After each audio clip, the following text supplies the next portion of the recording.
The skies of Valerian burned red. Fire rained from the upper atmosphere as the last of the orbital defense stations fell from the heavens, broken and burning. Commander Rethal stood on the shattered balcony of the council tower, watching the flames consume the capital below. His scales were coated in dust and soot, and his breathing mask hissed weakly with each shallow inhale. Every few seconds, the ground trembled as something enormous exploded somewhere in the distance. "Commander," came a trembling voice behind him. It was Leoten, one of the last communication officers still alive. "The Scourge fleet has broken through the last line. Our ships are gone. The planetary shield is down. We have no power left." Rethal didn't turn around. He stared at the burning sky where black, needle-shaped enemy vessels drifted through the smoke like metal vultures. The Scourge Collective had been ruthless from the first strike, cold, mechanical, and endless. No one knew what they wanted. They didn't speak, didn't negotiate. They only destroyed. "How many civilians remain?" Rethal asked, voice low. "Less than 2 million in the shelters," Leoten said. "Maybe fewer. Communications are breaking apart everywhere. The eastern cities are gone." Rethal finally turned. His uniform was torn, and one of his crest ridges was scorched. His golden eyes burned with something between despair and fury. "Then this is the end," he said quietly. "No, sir," Leoten whispered. "There's still one thing we can try." She motioned toward the communications console behind her. It sparked and flickered, but a single green light still pulsed faintly. "The emergency beacon? It's tied to the deep-range transmitter. We can send a distress signal to the network. Maybe someone will hear us." Rethal looked at her. The Valari had long believed in the unity of the stars, in the promise that civilizations would come to aid each other. But that promise had failed 1,000 times before. No one came for the weak. No one risked their fleets for strangers. Still, what choice did they have? He limped over to the console, his clawed hands shaking. The control panel was cracked, half of its surface melted from an earlier blast. He entered his code manually, each keystroke slow and deliberate. The old beacon system came to life, humming softly. "This will broadcast across the entire galactic network," Leoten said. "But it will drain what little power we have left. Once we send it, that's it." Rethal nodded. "Then let it be our last act." The system prompted him for a message. He looked at the blinking cursor for several seconds, unsure what words could carry the weight of a dying world. Finally, he pressed record. "This is Commander Rethal of the Valari Defense Council," he said, voice echoing through the ruined chamber. "We are under attack by an unknown hostile fleet, the Scourge Collective. Our defenses are lost. Our cities burn. If any race can hear this, we beg for aid. I repeat, we beg for aid. This world cannot stand alone." His words faded into the static hum of the dying console. He pressed the transmit key. The green light turned blue, then white, as the beacon drew the last of the tower's power. The lights around them flickered and died. For a moment, there was only silence. Then the beacon sent its signal, a thin pulse of light shooting into the night sky, vanishing among the stars. Leoten watched the empty horizon. "Do you think anyone will answer?" she asked softly. Rethal didn't reply. He sank into the nearest chair, exhausted. The air smelled of burning stone and ozone. The city below was nothing but smoke and glowing embers. Hours passed. The enemy bombardment slowed. The Scourge ships moved methodically across the planet, scanning for survivors, their cold lights sweeping across the ruins. Every transmission station that tried to broadcast was silenced. Every weapon emplacement that fired was erased. Then, deep in the void between galaxies, something stirred. Light years away, in the forgotten silence of deep black space, an ancient system came alive. Massive structures once hidden began to hum with power. A dormant defense grid woke from centuries of sleep. A metallic voice echoed across the network. Signal received. Source, Valerie Sector. Threat level, Extinction class. Inside the cold data chambers of Earth's Terran Defense Command, buried beneath the surface of a world scarred by past wars, the message was received by something that had not spoken in generations. The automated system analyzed the signal, then transmitted a single word across every relay and outpost. Confirmed. In the darkness of the Sol system, engines ignited. One by one, enormous human warships rose from hidden shipyards orbiting the dead moon of Europa. Sleek carriers, heavy cruisers, and dreadnoughts as large as cities moved into formation. Each ship bore the mark of the Terran Defense Armada, a silver skull beneath a burning sun. On the bridge of the flagship TDS Valkyrie, Admiral Sarah Cade watched the activation orders scroll across her screen. Her crew waited in silence. Finally, she stood and said, "Set coordinates for the Valeri system. Prepare for full engagement." A low hum filled the air as the fleet charged its jump drives. Space rippled, bending like glass. Back on Valerian, Rathal and Leah 10 watched the blackened sky from their ruined tower. The bombardment had paused. The enemy ships hung motionless above the horizon, as if listening to something. Then suddenly the stars shifted. Points of light appeared. Hundreds, then thousands of them, ripping through space in perfect formation. "What is that?" Leoden whispered. Rathal squinted. The ships were dark, their surfaces like obsidian. They moved with frightening precision, no wasted motion, no hesitation. And at the front of the formation, a massive vessel glowed with red light. A voice crackled through the comms, deep and calm. "To the species of Valerian, this is Admiral Sarah Cade of the Terran Defense Armada. Your signal has been received. Stand by." Rathal's mouth fell open. He had heard stories of the humans. Deathworlders, they were called. The most dangerous species in the galaxy. Beasts that survived on worlds others could not endure. He had prayed for salvation. But as the sky filled with the black silhouettes of Terran warships, Rathal felt a chill run down his spine. They had asked for help, and something far greater had answered. The Valeri had known fear before, but never like this. The arrival of the Terran fleet turned the night sky into a sea of moving shadows. Their engines glowed white-hot, cutting through the clouds with thunder that shook mountains. Every orbiting camera, every sensor left functioning, captured the moment. Thousands of human warships descending upon Valerian like a storm forged of steel. Commander Rathal stood on the observation platform of the Council Tower, staring at the spectacle. The Scourge fleet had halted its attack completely. The black insectoid ships of the enemy drifted above the burning cities, as if frozen by the sudden presence of something they didn't understand. For the first time in days, the guns had gone silent. The air felt heavy, thick with a strange tension. Leah 10 clutched her headset, trying to filter through the chaos of overlapping signals. "Sir, we're getting transmissions from orbit. Dozens of them. Hundreds. They're broadcasting on multiple bands." She hesitated, then said quietly, "They're human, Commander." The word human carried a weight in Valeri history. For centuries, the Deathworlders had been little more than a story told by traders and mercenaries. A dangerous, unpredictable species from a distant system. A people who thrived on chaos and destruction, who built empires on worlds too harsh for anyone else to survive. The Galactic Union had once labeled them a containment risk, and for generations contact had been forbidden. But now, here they were. A message came through the comms, clear and calm. "Valerie Command, this is Admiral Sarah Cade of the Terran Defense Armada. We acknowledge your distress signal. Identify your enemy and stand clear of all combat zones. Repeat, stand clear. We are engaging." The voice was steady, professional, but something in its tone made Rathal's blood run cold. There was no emotion, no hesitation, no sympathy.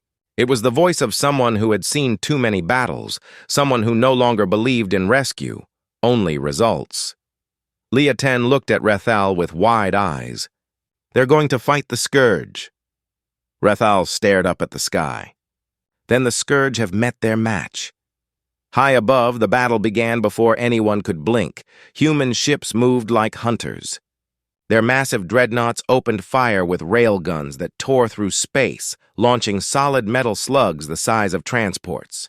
Each impact was silent from the ground, but the sight was unforgettable. Bright flashes followed by the distant collapse of light as enemy vessels disintegrated. The Scourge returned fire, but their plasma bolts shattered harmlessly against invisible barriers. Human shields flickered blue for only a second before returning to clear. Then the counterattack came. Precise, devastating, surgical. From the ground, it looked like a lightning storm in orbit. Rethal's comms filled with panicked chatter from surviving outposts. "They're destroying the Scourge ships dozens at a time," someone shouted.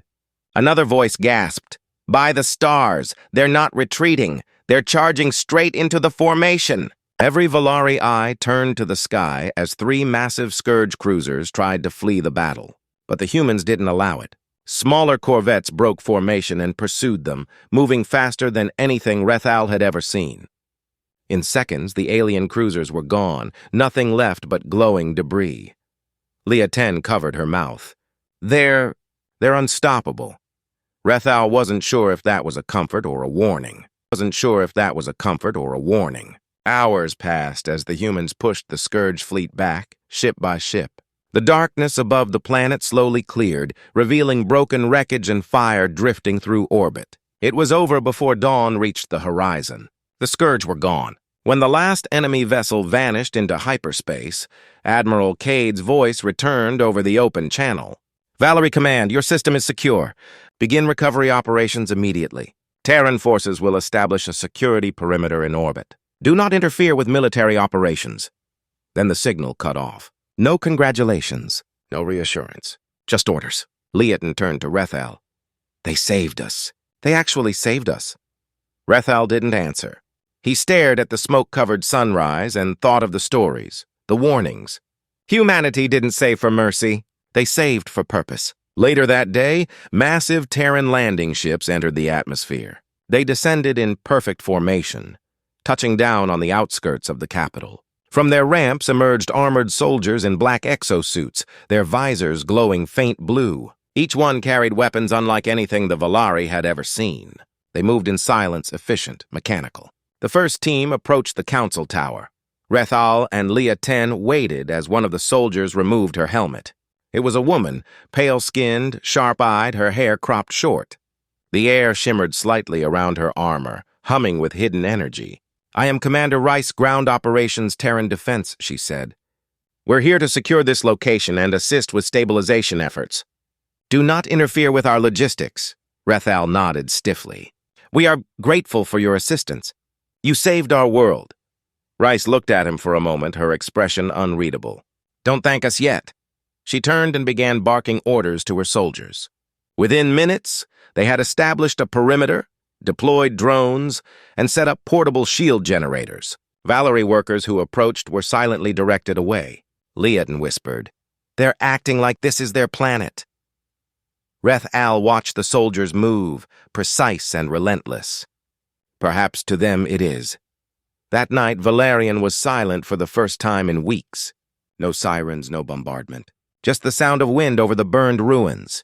But the peace felt strange, fragile. Above the clouds, the Terran ships still filled the sky, unmoving, like black stars watching everything below. Rethal recorded a message to the surviving council members. "The humans have driven the Scourge away. We are safe for now. But their presence is unsettling. They speak of protection, yet they occupy every major city. I cannot tell if we have been saved or claimed." He stopped the recording and looked out the window. In the distance, a massive Terran carrier hovered above the ocean, its lights flickering in rhythmic patterns like a heartbeat. He thought of Admiral Cade's calm, cold voice. "Identify your enemy and stand clear of the combat zone." The Valari had stood clear. Their enemy was gone. But now another force had taken its place, one that smiled without smiling, helped without asking, and watched without blinking. And Rethal began to wonder if their cry for help had been answered by something far worse than silence. The first full day after the battle began with silence. Not the silence of peace, but the kind that came after the air had been stripped of sound, the kind that made every whisper feel like an intrusion. Valerian's capital lay beneath a sky of silver smoke. The sun, dimmed by dust and ash, gave everything a pale glow that made the humans' armor shimmer like ghosts. Commander Rethal stood near the base of the council tower, watching as Terran soldiers moved through the ruins. They were rebuilding what they'd destroyed to save. Massive construction machines, half-tank, half-drone, rolled through the streets, clearing rubble and dropping prefabricated shelters that unfolded like steel flowers. It should have been a miracle, but it didn't feel like one. It felt like an invasion wearing a kind mask. Everywhere he looked, Valerie's citizens watched the humans in quiet awe. Children peeked from shelters, clutching parents who whispered that the strangers were saviors. But others, the older ones, stared with unease. They could feel what Rethal felt. Humanity was not here to visit. Humanity had arrived to stay. He turned when Leah approached, holding a small data pad. Her expression was cautious. "Sir, Admiral Cade has requested to speak with you directly." "A private link," Rethal frowned. "Now?" "Yes. She says it's urgent." They entered what remained of the council chamber, half a dome, half open to the smoking sky. A single hollow projector sat on the table, its surface scorched from when a blast had torn through the roof. Leeton activated the link, and the holographic image of Admiral Sarah Cade appeared. She was standing on the bridge of her ship, uniform immaculate, eyes sharp and cold as polished stone.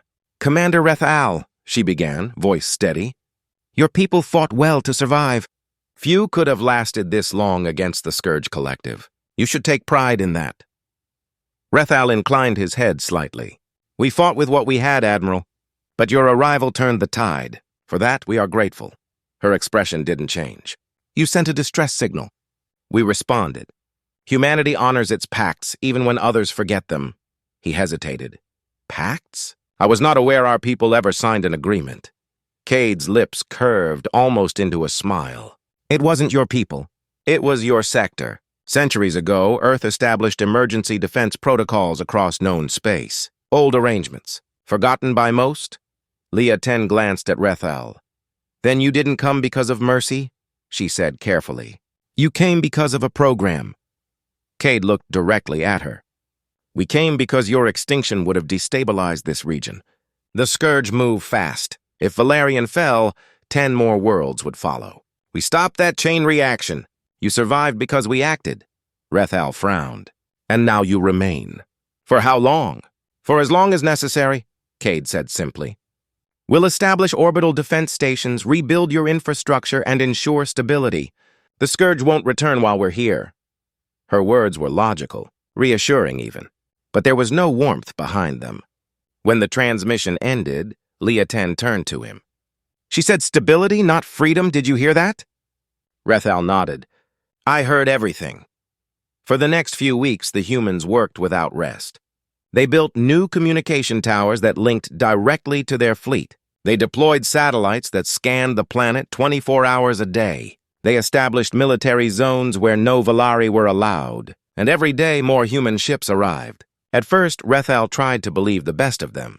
The Terrans provided medical assistance, purified water, and repaired power grids. Their engineers even helped rebuild the Great Library, destroyed in the first bombardment. But with every gift came new restrictions. No Valari ship was allowed to leave orbit without human clearance. No communication could leave the system unless it passed through Terran channels.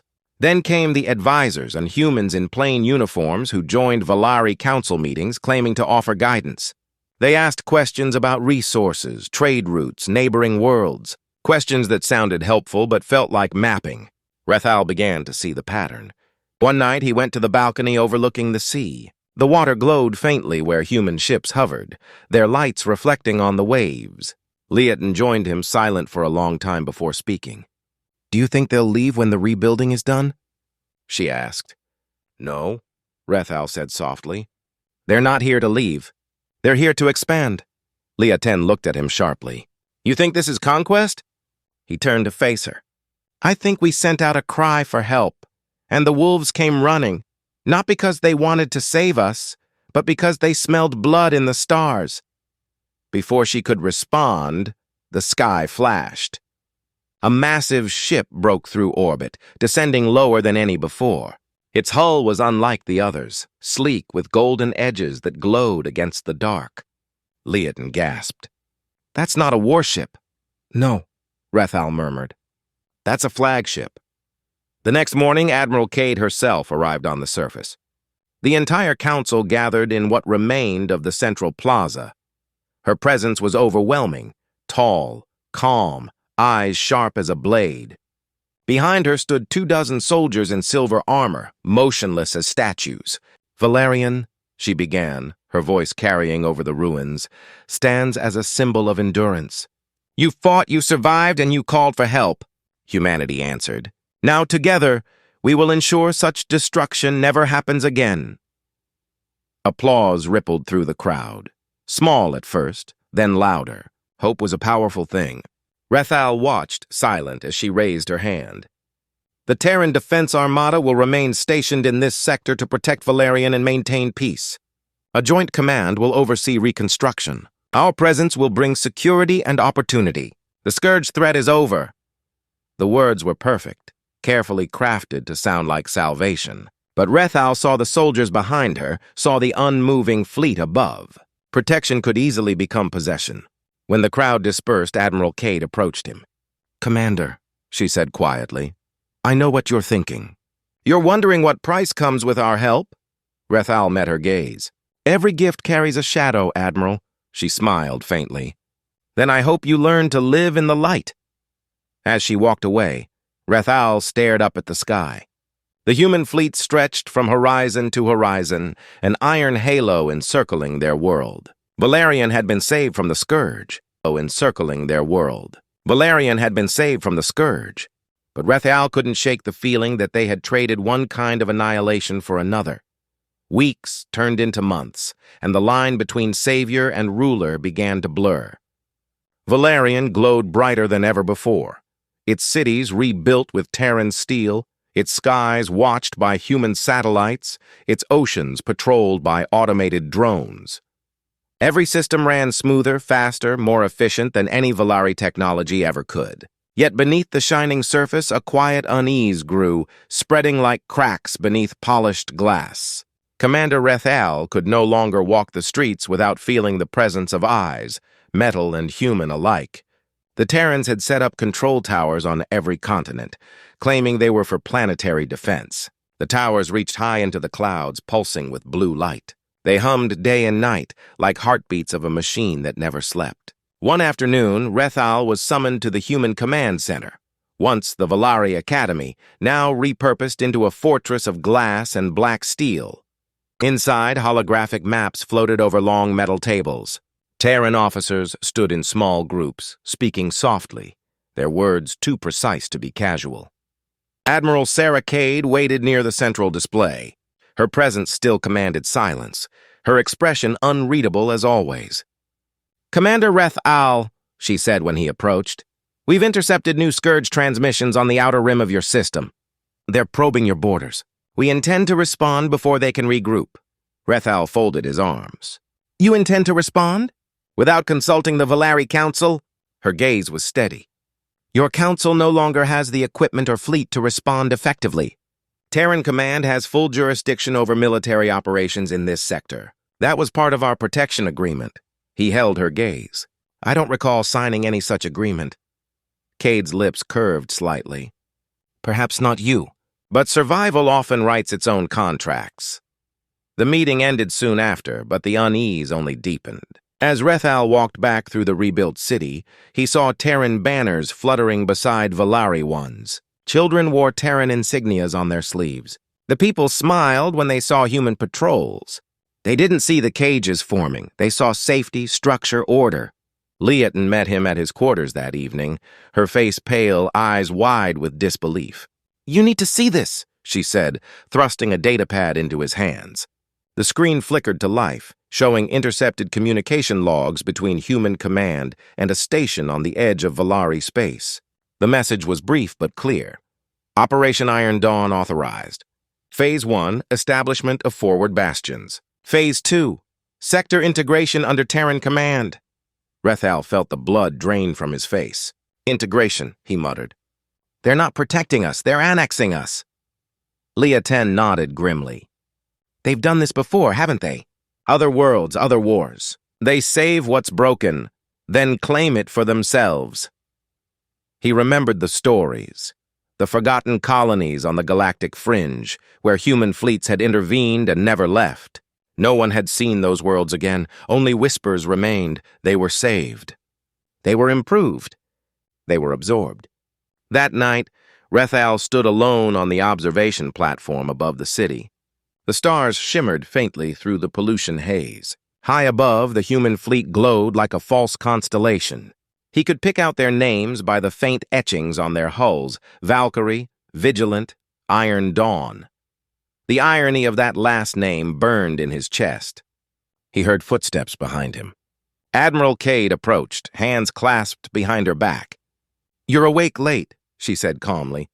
"I could say the same," he replied without turning. "I find it difficult to rest on worlds that still grieve," she said softly. "Your people have endured much." "Endured," Rethal echoed. "And now we endure your occupation." Her eyes met his when he turned. There was no anger in them, only a tired calm. "Occupation is a harsh word. We prefer stewardship. We maintain order so your world can recover." "And when it recovers?" he asked. "Will you leave?" She didn't answer right away. The silence was enough. "You came because we cried for help," Rethal said. "You saved us."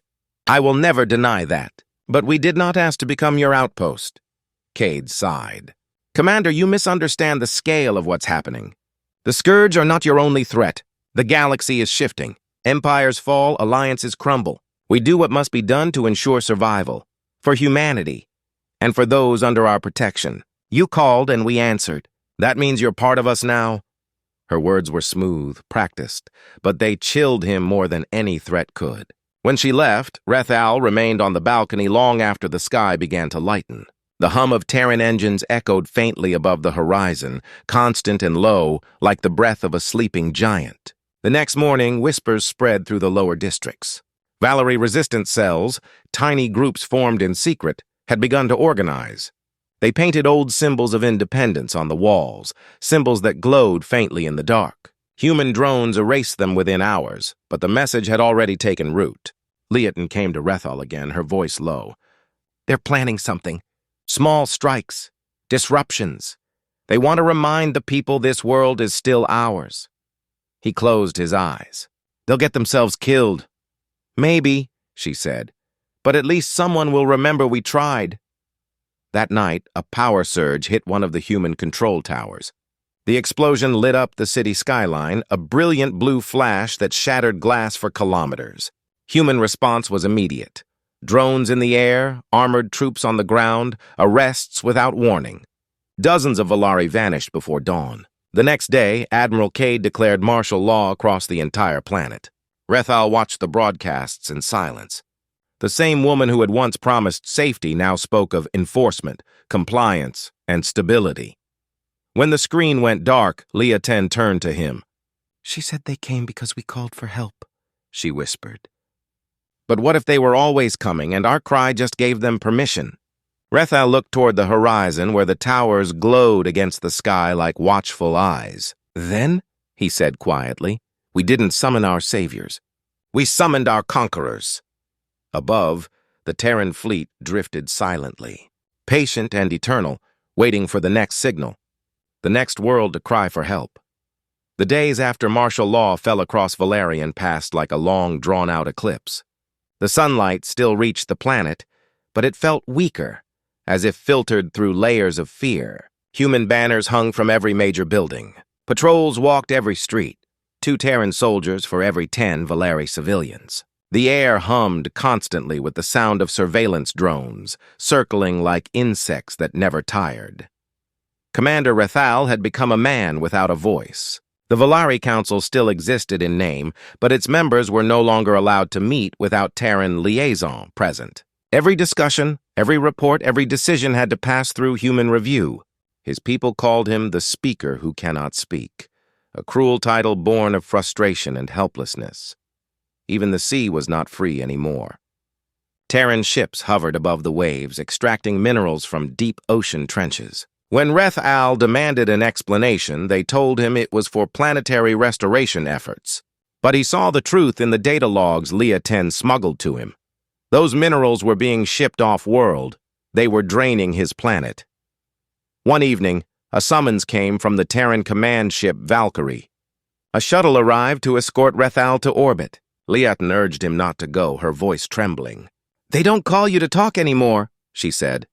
"They call to remind you who's in control." He smiled faintly, weary but resolute. "Then I'll let them remind me. But I'll remind them too. Valerian still remembers who it is." The shuttle ascended through a thin layer of storm clouds and broke into the dark ocean of space. The Valkyrie grew enormous ahead of them, its surface glimmering with lines of red and silver. When they docked, Rethal was greeted by armed escorts and led through long, sterile corridors to the central observation deck. Admiral Sarah Cade stood by the viewport, looking down at Valerian, her hands clasped behind her back. From orbit, the planet looked beautiful. Green continents, swirling blue seas, shining cities. It was hard to believe the same world was drowning in fear. "Commander," Cade said softly without turning, "you've been difficult to reach." Rethal bowed slightly. "I've been busy trying to understand how my planet became a Terran training ground." She turned, her eyes cool but not unkind. "You misunderstand what's happening. The Valari people needed stability. Humanity offers that. We rebuild, we protect, we ensure peace. At what cost?" Rethal asked. "You've mined our seas, occupied our cities, silenced our council. You've replaced our freedom with your version of order." Cade sighed and turned back to the window. "Freedom," she said almost to herself. "Do you know what freedom looks like on most worlds, Commander? It looks like anarchy. It looks like extinction. You called for help because your freedom couldn't save you. Our order did." Rethal stepped closer. "Then tell me, Admiral, are you protecting us or perfecting us?" Cade's lips twitched, a shadow of a smile. "Maybe both." He stared at her, trying to read the truth behind her calmness. She wasn't cruel, he realized. She wasn't even malicious. She truly believed what she said. To her, domination and salvation were the same thing. She motioned for him to follow her to the console. A holographic map unfolded. Dozens of systems marked. Rethal closed his eyes for a long moment. Then he nodded. "Then we move carefully. We strike not to destroy, but to awaken. If we become monsters, we prove them right." Over the following weeks, small acts of rebellion began to ripple across Valerian. Data relays failed mysteriously. Fuel shipments went missing. Propaganda screens flickered and died, replaced with old Valari symbols. Bright gold wings on black backgrounds, the emblem of a free people. Cade's forces responded swiftly, but for the first time they struggled to keep up. The humans had underestimated how deep the roots of Valari pride ran. One night, as Rethal and Leah 10 watched the city lights from their hidden perch, a sudden explosion lit the horizon, a human outpost reduced to molten glass. The blast echoed across the plains like thunder. Leah 10 whispered, "They'll call us terrorists." Rethal's gaze stayed fixed on the distant flames. "They'll call us whatever they need to. But history will remember we didn't kneel quietly." Far above, on the bridge of the Valkyrie, Admiral Cade watched the same explosion through her viewport. Her jaw tightened. "So," she murmured, "they've decided to fight." An aide beside her asked, "Should we deploy the Purgers?" She shook her head slowly. "No, not yet. Let them rise first. Then we'll show them why Deathworlders are feared." And as the fires burned on Valerian's surface, two truths became clear. The humans would not yield, and the Valari would not bow. The world they shared had become a stage for something ancient and inevitable, the collision of saviors and the saved, both convinced they were right.